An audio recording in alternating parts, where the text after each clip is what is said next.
വാഗമൺ ചില്ലുപാലത്തിൽ രാത്രി സമയത്ത് അനധികൃതമായി കയറിയവർക്കെതിരെ നടപടി ആവശ്യപ്പെട്ട് DTPC അധികൃതർ വാഗമൺ പോലീസിൽ പരാതി നൽകി. അതീവ സുരക്ഷയുള്ള ഇടമാണ് വാഗമൺ ചില്ലുപാലം. ഞായറാഴ്ച രാത്രിയാണ് സംഭവം നടന്നത്. ചില്ലുപാലം വൃത്തിയാക്കാനെത്തിയ ജീവനക്കാരാണ് പാലത്തിൽ ചെളിപുരണ്ട് കിടക്കുന്നതും മദ്യക്കുപ്പിയും ഗ്ലാസും കണ്ടത്. തുടർന്ന് ജീവനക്കാർ മേലുദ്യോഗസ്ഥരെ വിവരമറിയിക്കുകയായിരുന്നു. ഇവർ എത്തി CCTV ദൃശ്യങ്ങൾ പരിശോധിച്ചപ്പോൾ വെള്ളക്കാറിൽ 3-അംഗ സംഘം അഡ്വഞ്ചർ പാർക്കിൽ എത്തുകയും ചില്ലുപാലത്തിൽ അതിക്രമിച്ച് കയറിയതായും കണ്ടെത്തി.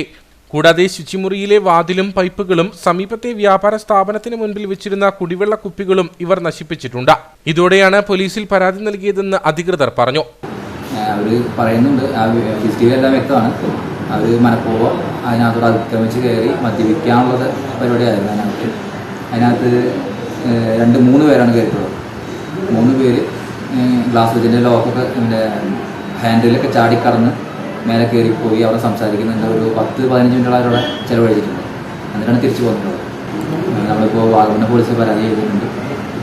നമ്മുടെ ബാത്റൂമിൽ നാശനഷ്ടം വരുത്തിയിട്ടുണ്ട്. ബാത്റൂമിൻ്റെ ജെൻസിൻ്റെ ബാത്റൂമിൻ്റെ 1-2 സാധനങ്ങൾ നശിപ്പിച്ചിട്ടുണ്ട്. പൈപ്പൊക്കെ ചവിട്ടി പൊടിച്ചിട്ടുണ്ട്.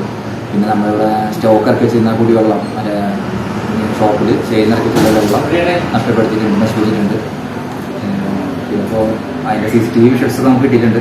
അതിലവർ പ്രത്യേകം CCTV നോക്കിയിട്ട് കൈ കൂപ്പി സോറി എന്നൊക്കെ പറഞ്ഞ് പോകുന്ന നോക്കുന്നുണ്ട്. അവർ എല്ലാ കാര്യങ്ങളും നമ്മൾ CCTV ഇട്ട് നമ്മൾ വാഗമൺ പോയിട്ട് പരാതി കൊടുത്തിട്ടുണ്ട്. വാഗമൺ അഡ്വഞ്ചർ പാർക്കിലെ അതീവ സുരക്ഷയുള്ള ഇടമാണ് ചില്ലുപാലം. സാഹസിക വിനോദ ഉപാധിയായതിനാൽ വളരെ ശ്രദ്ധയോടെയും കരുതലോടും കൂടിയാണ് പാലത്തിലേക്ക് ആളുകളെ കടത്തിവിടുന്നത്. ചെരുപ്പ് പോലും അനുവദിക്കില്ല. പ്രതികൂല കാലാവസ്ഥയിൽ പാലം അടച്ചിടുകയാണ് പതിവ്. രാവിലെ 9 മുതൽ വൈകിട്ട് 5 മണി വരെയാണ് ചില്ലുപാലത്തിൽ പ്രവേശനം.